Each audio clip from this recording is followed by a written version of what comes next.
Shalom saudara terkasih dalam Tuhan Yesus Kristus. Senang kembali berjumpa dengan saudara sekalian, khususnya saudara seiman dimanapun saat ini berada, di seluruh Indonesia bahkan di luar Indonesia. Ya. Saya berharap setiap saudara dalam keadaan yang baik dan dalam perlindungan Tuhan kita Yesus Kristus. Amin.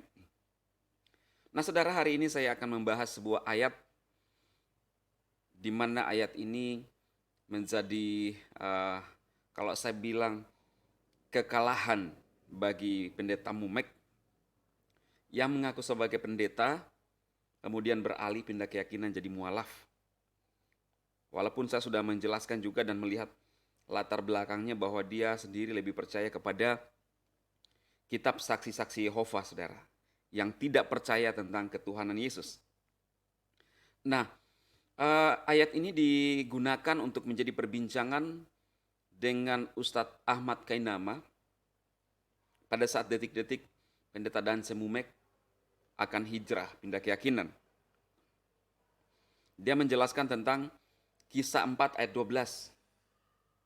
Lalu memberikan pernyataan kepada Ustadz Ahmad Kainama dan rekannya saat itu. Di dalam Bible dikatakan bahwa dan keselamatan tidak ada di dalam siapapun juga selain di dalam Dia. Sebab di bawah kolong langit ini tidak ada nama lain yang diberikan kepada manusia yang olehnya kita dapat diselamatkan. Itu dalam Kisah 4 ayat 12. Lalu langsung Ustadz Ahmad Kainama mengatakan bahwa kata dia itu merujuk kepada nama Allah, saudara.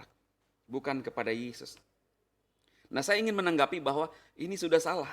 Dan pendeta Danse yang katanya 15 tahun mempelajari Alkitab, ya tidak mengerti. Menurut saya 15 tahun itu sesuatu yang tidak dipahami.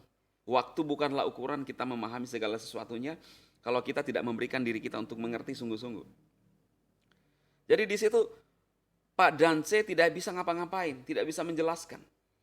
Nah, saya ingin menyampaikan kepada saudara bahwa kata dia di dalam Kisah 14 itu merujuk kepada Yesus, bukan kepada nama Allah. Kenapa? Karena ini adalah kesaksian, judulnya kalau saudara lihat, Petrus dan Yohanes di hadapan Mahkamah Agama. Dengan ngontotnya Ustadz Kainama saat itu bahwa itu nama Allah. Ya. Tetapi bukan ditujukan kepada nama Allah, saudara. Tetapi nama Yesus. Karena Petrus dan Yohanes bersaksi di hadapan Mahkamah Agama. Kenapa bisa terjadi mujizat-mujizat? Mereka bingung. Saudara bisa baca sendirilah. Kalau saya baca agak panjang ya.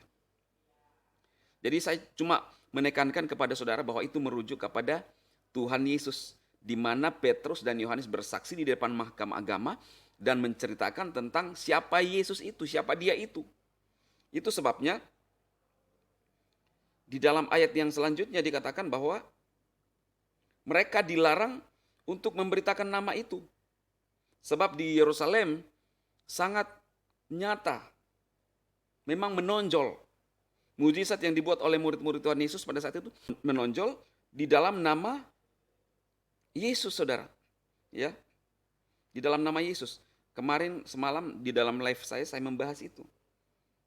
Nah, jadi sangat jelas, saudara bisa baca di dalam Kisah 4 dari ayat 1 sampai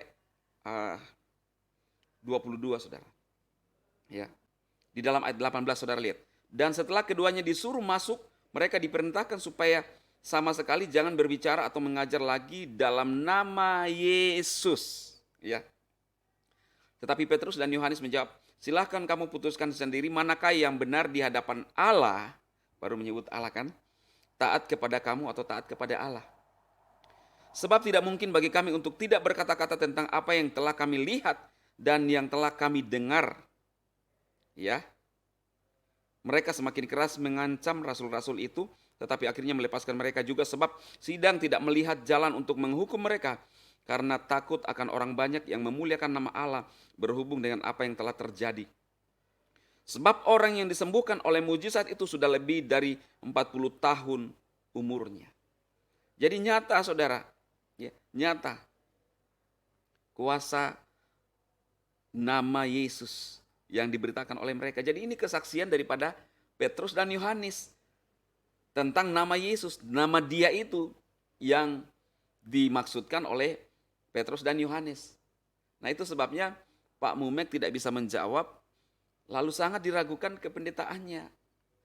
Ya, saya akan menanggapi juga beberapa video-video dari channel Muslim yang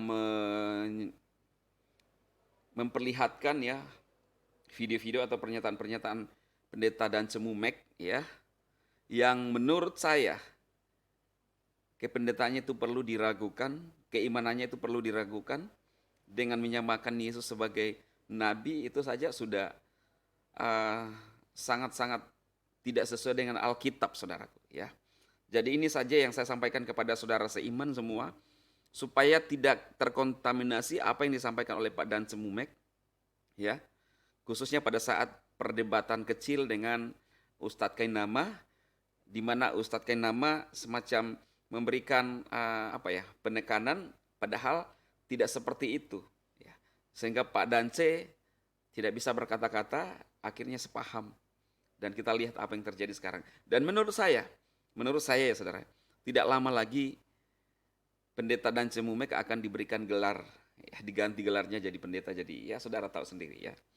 Semoga ini bermanfaat buat saudara semua, Tuhan memberkati, dan semoga iman saudara dikuatkan ya. Dari channel-channel ini, share video ini untuk memberkati saudara seiman, khususnya berhubungan dengan Kisah 4 ayat 12, keselamatan hanya di dalam Dia, merujuk kepada Yesus, sebab Yohanes dan Petrus menceritakan bersaksi di depan mahkamah agama. Ya, sangat jelas ya saudaraku. Tuhan memberkati. Saya berdoa untuk saudara. Bapa, berkati firman-Mu lewat Roh Kudus-Mu bagi saudara seiman atau siapapun yang melihat tayangan ini, dijamah oleh Tuhan, kuasa Tuhan bekerja bagi setiap orang yang melakukan dan menyaksikan tayangan ini, khususnya saudara seiman. Dalam Yesus Kristus kami berdoa, haleluya, amin. Tuhan memberkati saudara semua, amin, amin, amin.